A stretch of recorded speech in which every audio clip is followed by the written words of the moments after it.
हमारे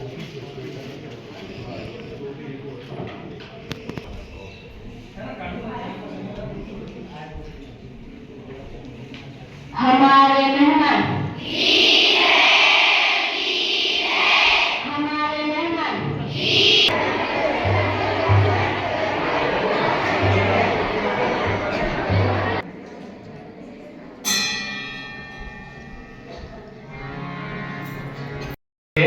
પણ અમારા આચાર્ય ભગવાનનો જન્મદિવસ આજે અમારી બાળની દીકરીઓ જોડે અમે એક અઠવાડિયા સુધી ઉજવવાના છે. રોજ નવી નવી એક્ટિવિટી કરીશું અને આવતા રવિવારે આચાર્ય ભગવાન થાનગઢ પહોંચવાના છે. ત્યાં થાન પર જઈને એમની સાક્ષીમાં પણ સરસ મજાનું કાર્યક્રમ કરીશું અને એમનો જન્મદિવસ ધામધૂમથી ઉજવીશું.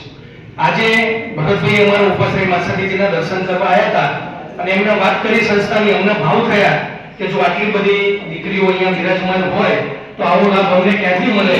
તો સ્પેશિયલ આજે અમે લગ્ન ગાળો એટલો બધો છે તો પણ એ બધું છોડીને આપણી માટે અહીંયા આવ્યા છે અને દીકરીઓના દર્શન થાય અને દીકરીઓ જોડે અમે પણ જમી શકીએ અને તમને પણ જમાડી શકીએ એવો આજે સરસ મજાનો અમને ગુરુકૃપા ફાઉન્ડેશનને લાભ મળ્યો છે.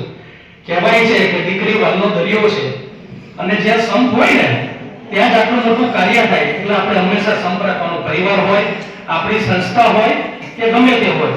આજે અમારી ટીમ છે તો ભાઈ નાનું મોટું નથી, અમે બધા જોડે રહીને કાર્ય કરીએ છીએ. અમે દર રવિવારે અલગ અલગ પાંજરાપોળમાં જઈએ, દર શનિવારે અલગ અલગ સ્લમ એરિયામાં ગરીબોને જમાડીએ, બ્લડ ડોનેશન કેમ્પ કરીએ, આવી અલગ અલગ સંસ્થામાં અનાજ કરિયાણું ભરીને આપીએ, જમાડીએ, અનાજ છોકરાઓને ચોપડા આપીએ. એમાં અનેક એક્ટિવિટી ગુરુકૃપા ફાઉન્ડેશન કરે છે. એ કોના દ્વારા? તો આચાર્ય ભગવાનના આશીર્વાદથી જ આ બધું થાય છે અને એમના સતત આશીર્વાદ અમારી પર વરસતા રહે છે અને આખી ટીમ આખું વર્ષ આ રીતે સતત કાર્ય કરી રહી છે. જેમ અમે ભાઈશ્રીની, બહેનશ્રીની અને અહીંયા આખી સમગ્ર એમની ટીમની વાત સાંભળી, એ પણ એક સરસ અમારી માટે ઉદાહરણ છે કે આવું કામ આપણે બધા ભેગા થઈને કરવું જ જોઈએ. અને તમે પણ કોઈ પણ કામ કરવાનું હોય તેમાં આપણે બિલકુલ શરમ રાખવાની નહીં. એક નાની સ્ટોરી કહું. બે બહેનો હતી, એના મમ્મી પપ્પા ઇડલી સંભાળની લારી ચલાવતા હતા. કોઈ કારણસર એના મમ્મી પપ્પાને સખત બીમારી આવી અને કામ કરી શકતા નહોતા. મોટી દીકરી 10મામાં હતી અને નાની દીકરી 6થા ધોરણમાં ભણતી હતી. સમાજ જોડે ભણવાના પૈસા માંગવા ગયા પણ સમાજમાંથી પૈસા મળ્યા નહીં અને છોકરી બહુ હોશિયાર હતી, 10મા ધોરણમાં જે મોટી છોકરી હતી. તો એ લોકોએ વિચાર કર્યો કે મમ્મી પપ્પા ઇડલી સંભાળ બનાવતા હતા, આપણે પણ શરૂઆત કરીએ. તે બે દીકરીઓ જોડે જોડે લારી ચલાવી અને આજે એ નંબર 1 છે અને લગભગ વર્ષે 5 થી 6 કરોડનું કામ કરે છે. એટલે હંમેશા ક્યારે આપણે હિંમત હારવાની નહીં અને આ રીતે આપણે કાર્ય કરવાનું. બધાને જય જિનેન્દ્ર, જય શ્રી કૃષ્ણ.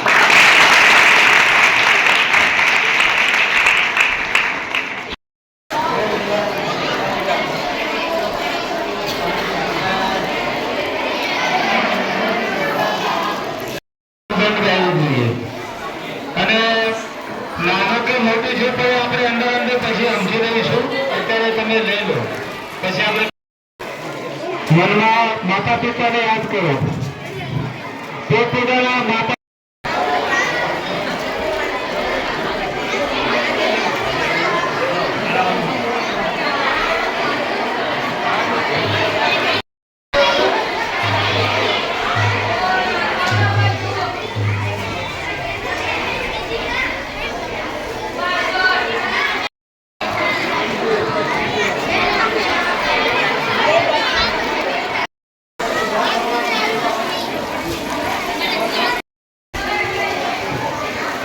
અત્યારે કોઈ છોકરાને ટ્રેનિંગ ખોલવાની નથી.